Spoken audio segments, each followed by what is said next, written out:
recommend something that's at least 12 inches long. I bought a 4x6x12 when I bought my own. That just gave me enough room to barely have to take any large pieces off of, and more of it was fine carpentry at that point. So anything that's at least 12 inches long and 4 inches wide at the most, I'd say, because that's the max width of your vehicle.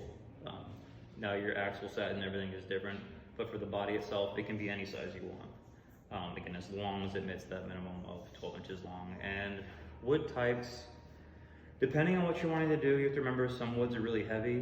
One of our friends was gonna do red oak, and then he realized it had been way too heavy, and he had to hollow it out more than I have to hollow mine out.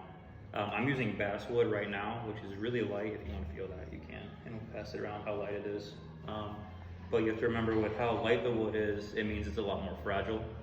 And the heavier the wood is, it's gonna be a little bit more resilient and be able to take a little bit more of a beating when you're making it. I would personally recommend, if you don't want to work with a light wood like balsa or basswood, which will break easy, use some 2x4 pieces, or even some smaller pieces, like some of the 3/8 board or 1/4 inch we have around here. Just to assemble your car in a little bit smaller pieces. It's going to be easier in the long run.